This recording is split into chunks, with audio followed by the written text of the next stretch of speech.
Hello, Carrie, and thank you for your contribution to this week's assignment.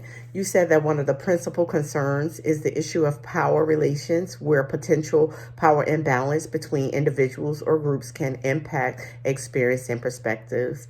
As Hayes and Singh stated in this week's reading, power balance is inevitable, but researchers must make a conscious effort to include the participants when they make research design decisions and inform the participants of how data will be interpreted and reported.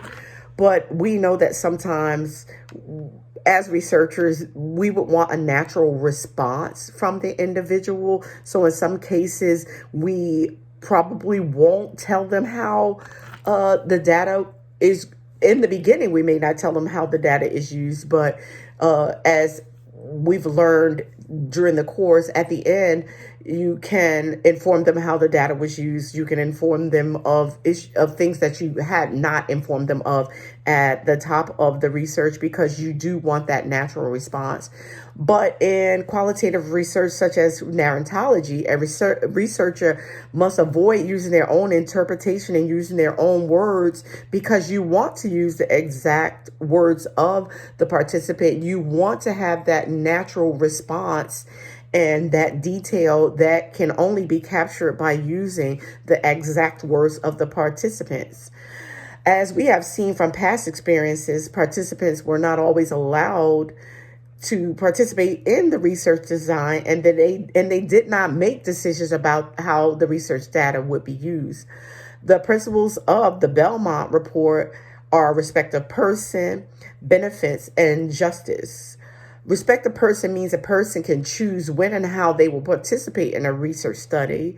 Autonomy is an essential aspect of research because it allows the individual to withdraw consent at any time. If they are uncomfortable, they can withdraw consent. If there is any part of the research that makes them feel uncomfortable, or they feel that is unethical, they can withdraw their consent at any time.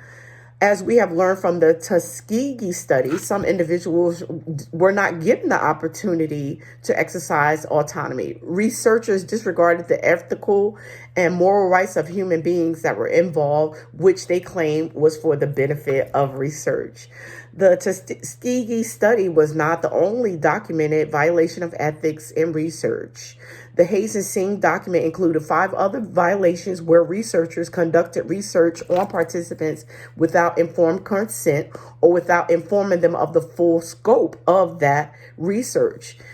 In my undergraduate studies, we learned about researcher bias, which occurs when the researcher intentionally or unintentionally influences their results in favor of a specific outcome. So as we know from the Tuskegee study, which we have studied in great detail, researchers were looking for an expected outcome, and they were not providing all the detailed information to the participants of the study, because if they did, most of them probably would have voluntarily withdrew from the study or would not have participated at all.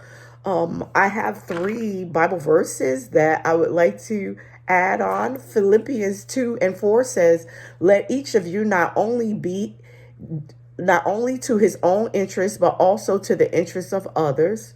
Psalms 82:4 says, "Rescue the weak and the needy, deliver them from the hand of the wicked."